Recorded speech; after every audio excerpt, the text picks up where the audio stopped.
வணக்கம் அனைவருக்கும். நான் ராகுல் சிங்காரவேல். இன்னையோட பதிவில் சந்திரன் மற்றும் ராகுவினுடைய கர்ம பதிவை கொண்ட நபர்கள் அவங்க சந்திக்கக்கூடிய ஒரு யூனிக்கான பிரச்சனையை பற்றி தான் இன்றைக்கி நம்ம டிஸ்கஸ் பண்ண போகிறோம். அவங்க சந்திக்கக்கூடிய பிரச்சனை அது மட்டும் இல்லாமல் அது அவங்களோட கேரக்டர், அவங்களோட பிஹேவியரில் எப்படி ரிஃப்ளெக்ட் ஆகுது அப்படின்றதையும் இன்றைக்கி நம்ம பார்க்க போகிறோம். சந்திரன் மற்றும் ராகுவினுடைய கர்ம பதிவை நீங்கள் எப்படி ஐடென்டிஃபை பண்ணுறது அப்படின்றதுக்கு உண்டான ஃபார்முலாவை இங்கே எங்கேயாவது சைடில் போடுறேன். அதுக்குண்டான நட்சத்திர காம்பினேஷன், பாவ காம்பினேஷன் என்னென்ன அப்படின்றத நான் இங்கே எங்கேயாவது சைடில் நான் டிஸ்பிளே பண்ணுறேன். நீங்கள் பாருங்கள்.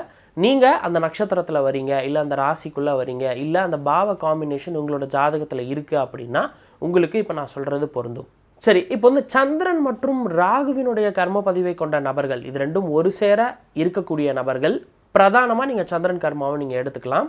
இவங்க சந்திக்கக்கூடிய பிரச்சனை என்ன அப்படின்றத பார்த்தீங்கன்னா, நைட்டில் தனியாக தூங்க பயமாக இருக்குது, நைட்டில் லைட் ஆஃப் பண்ணிவிட்டு தூங்க பயமாக இருக்குது, யாரும் இல்லைன்னா நான் லைட் போட்டுக்கிட்டே தான் தூங்குவேன், என்னால் தனியாக புது இடத்துல போய் இருக்க முடியாது, புது இடத்துல போய் தூங்க முடியாது, யாரும் இல்லாத வீட்டில் என்னால் ஸ்டே பண்ண முடியாது.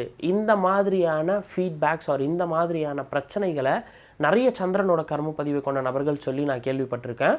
ஏன்னா இந்த சந்திரன் அப்படின்றது உளவியல் ரீதியான தாக்கம், சைக்கலாஜிக்கல் இஷ்யூ ஆர் சைக்கலாஜிக்கல் ப்ராப்ளத்தை இண்டிகேட் பண்ணக்கூடிய கர்ம பதிவு தான் சந்திரனோட கர்ம பதிவு. ஏன்னா சந்திரன் அப்படின்றது மனோகாரகன். இது கூட இந்த ராகுவோட கர்மா என்ன பண்ணுது அப்படின்னு நீங்கள் பார்த்தீங்கன்னா, add on, which means Rahu அப்படின்றது மல்டிப்ளை ஆஃப் எனிதிங். எந்த ஒரு உணர்வு நம்மை மீறி நம்மளை டாமினேட் பண்ணுதோ அது ராகுவோட கர்மாவில் வரும். நம்ம மீறி நம்ம மூளை ரொம்ப அதிகமாக ஒரு விஷயத்தை யோசிக்குது, ஒரு தாட் ரொம்ப அதிகமாக நம்ம மைண்டில் மல்டிப்ளை ஆகிட்டே இருக்குது, அது பயமாக இருக்கட்டும், என்ன உணர்வாக வேணாலும் இருக்கட்டும், ரொம்ப அது மல்டிப்ளை ஆகுது அப்படின்னும் போது அது சீரியஸான இஷ்யூவாக மாறுது. அதை செய்யக்கூடியது இந்த ராகுவினுடைய கர்ம பதிவு. நம்ம எல்லாருக்குமே இந்த பேய், பிசாசு ஆர் இது சார்ந்த பயங்கள் அப்படின்றது வந்து சின்ன வயசில் இந்த தனியாக தூங்க முடியாமல் இருக்கக்கூடிய விஷயங்கள்லாம் வந்து எல்லாருக்குமே நம்ம லைஃப்பில் சர்வசாதாரணமாக நடந்திருக்கும். எல்லாருமே சின்ன வயசில் அதை கிராஸ் பண்ணி தான் வருவோம். ஆனால் இந்த சந்திரன் மற்றும் ராகுவினுடைய கர்ம பதிவை கொண்ட நபர்கள் நான் நிறைய அப்சர்வ் பண்ணியிருக்கேன். 60 வயசாகியும் 70 வயசாகியும் ரொம்ப வயசாகியும் கூட இந்த பிரச்சனையை ஃபேஸ் பண்ணக்கூடிய நபர்களை நான் பார்த்துருக்கேன். நைட்டு லைட் எரிஞ்சிட்டே தான் இருக்கும் அவங்க தூங்குகிற ரூமில். அதுவும் சாதாரண ஒரு ஒரு ஒரு 0 வாட்ஸோ அந்த மாதிரி கிடையாது, டியூப் லைட்டே ஆனில் இருக்கும் அவங்க தூங்கும்போது. அந்த மாதிரியான ஒரு பிஹேவியர் கொண்ட நபர்களாக இந்த சந்திரனோட கர்ம பதிவு இருக்காங்க. இந்த மாதிரியான நபர்களை நீங்கள் க்ளோஸாக அப்சர்வ் பண்ணி பாருங்கள். நைட்டு தூங்குறதுக்கு முன்னாடி நீங்கள் ஏதாவது பயம்படுத்துகிற மாதிரி ஏதாவது பேசிட்டீங்க, இல்லை அவங்க பயப்படுற மாதிரி ஏதாவது நடந்துச்சு, ஃபோனில் ஏதாவது இந்த கோஸ்ட் சம்மந்தப்பட்டு ஆர் வந்து ரொம்ப அமானுஷம் சார்ந்து ஏதாவது பார்த்துட்டாங்க அப்படின்னா அதை ஒரு செகண்ட் அவங்க பார்த்தா கூட போதும், அன்றைக்கி நைட்டு சிவராத்திரி தான், அன்றைக்கி நைட் ஃபுல்லாக தூக்கமே வராது, அதே தாட் வந்து மைண்டில் ஓடிக்கிட்டே இருக்கும். அந்த தாட்டை அதிகப்படுத்துறது அப்படின்றது இந்த ராகுவோட வேலையாக இருக்குது. அண்ட் இதை உளவியல் ரீதியான ஒரு தாக்கமாக மாற்றுறது சந்திரனோட கர்ம பதிவாக இருக்குது. இப்படி தான் சந்திரன் மற்றும் ராகுவினுடைய கர்ம பதிவை கொண்ட நபர்கள் இந்த பிரச்சனையை சந்திக்கிறார்கள். ஆண்களுக்கும் இந்த பிரச்சனை இருக்குது, பட் ஆண்களை விட பெண்கள் தான் இதில் வந்து அதிகம் பாதிக்கப்படுறத நம்மளால் பார்க்க முடியுது. ஒரு ஸ்டேஜில் ஆண்கள் கூட இதை கடந்து வந்துடுறாங்க, பட் ஆனால் பெண்கள் அதை கடக்கிறதுக்கே அவங்க வந்து முயற்சி செய்கிறது கிடையாது, அதை ஓவர் கம் பண்ணுறதுக்கும் எந்த முயற்சியும் செய்கிறது கிடையாது.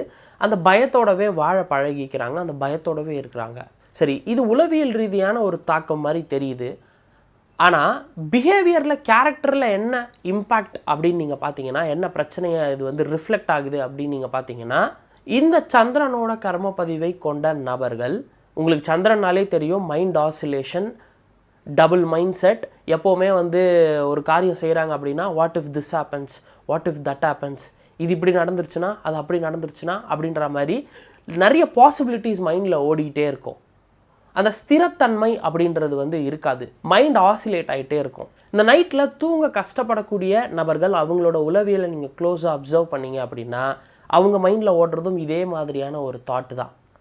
What if this happens, what if that happens, பேய் உள்ளே வந்துருமா, பேய் நம்மளை பிடிச்சிக்குமா, ஜன்னலை திறந்து வச்சுருக்கோம் யாராவது உள்ளே வந்துடுவாங்களா அப்படின்ற மாதிரி அந்த பாசிபிலிட்டிஸை மைண்டு யோசிச்சே நைட்டெல்லாம் தூங்க விடாது. இதே தானே பப்ளிக்லேயும் இவங்களுக்கு நடக்குது.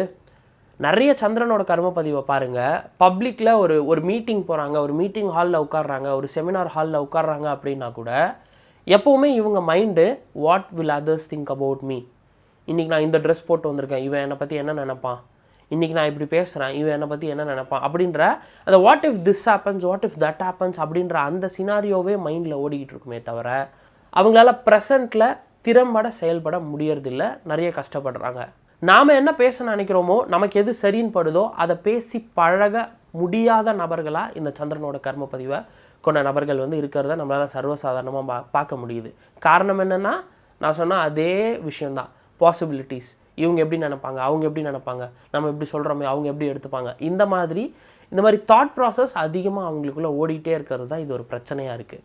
இதுக்கு சிலர் மருத்துவ ரீதியாக வந்து சொல்யூஷனை தேடலாம் அப்படின்னு சொல்லி ஒரு சைக்காலஜிஸ்ட்டையோ இல்லை ஒரு சைக்காட்ரிஸ்ட்கிட்டையோ வந்து போவாங்க.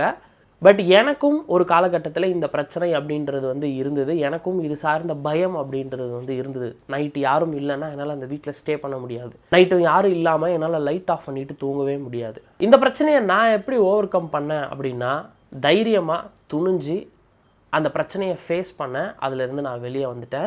நான் இதுக்காக ஸ்பெஷலாக எந்த எஃபர்ட்டும் போடல. நான் திரும்ப அந்த பிரச்சனைக்குள்ளே போனேன். அந்த பிரச்சனையை ஃபேஸ் பண்ண எனக்கு அதிலேருந்து எப்படி வெளியே வரணும் அப்படின்ற அந்த ஒரு வழி எனக்கு கிடச்சிது. நம்ம பிரச்சனையை ஃபேஸ் பண்ணால் தான் அதிலேருந்து வெளில வர முடியும். சண்டை போட்டால் தான் அதிலேருந்து ஒரு ரிசல்ட் அப்படின்றது நமக்கு கிடைக்கும். நம்ம சண்டையே போடாமல் ஜெயிப்போமா தோப்போமா அப்படின்னு உட்காந்து யோசிச்சிட்டே இருந்தோம்னா டெஃபினட்டாக நம்ம சண்டை காலத்துக்கே போக மாட்டோம், போர்க்காலத்துக்கே போக மாட்டோம், இங்கேயே தோற்றுருவோம். நான் இந்த சந்திரன் மற்றும் ராகுவினுடைய கர்மாவுக்கு கொடுக்கக்கூடிய ஒரு சஜஷன் என்னவாக இருக்குன்னா, தைரியமாக தினமும் ஒரு மணி நேரமாவது நீங்களே ஒரு இருட்டான ரூமில் தூங்க ட்ரை பண்ணுங்கள். லைட் ஆஃப் பண்ணிவிட்டு கொஞ்ச நேரம் இருக்க ட்ரை பண்ணுங்கள். பப்ளிக்லையாக இருக்கட்டும் இல்லை பொது இடத்துலையாக இருக்கட்டும், உங்களுக்கு எது சரின்னு படுதோ அதை போல்டாக பேசி பழகுனீங்க அப்படின்னாலே உங்களுக்கு இந்த சைக்காலஜிக்கல் இஷ்யூலேருந்து நீங்கள் சர்வசாதாரணமாக வெளியே வந்துடலாம். இதை முயற்சி பண்ணி பாருங்கள். ஆரம்பத்தில் கொஞ்சம் அப்படியே பயமாக இருக்க மாதிரி தான் இருக்கும். பட் போக போக போக போக உங்களுக்கே அது பழகிடும். இதை பண்ணியும் உங்களால் இந்த பிரச்சனையை சரி பண்ண முடியலன்னா அப்போ நீங்கள் ஒரு மருத்துவ ரீதியான ஒரு தீர்வை நீங்கள் அணுகிறது நியாயமான ஒரு விஷயமா இருக்கும். ஸோ இதை தான் அவங்களோட நான் பகிர்ந்துக்கணும்னு நினச்சேன். இந்த பதிவு உங்கள் எல்லாருக்கும் பயனுள்ள வகையில் இருக்கும் அப்படின்னு சொல்லி நான் நம்புகிறேன். கர்மம் அறிந்து தர்மம் செய்வோம். நான் ராகுல் சிங்காரவேல். நன்றி.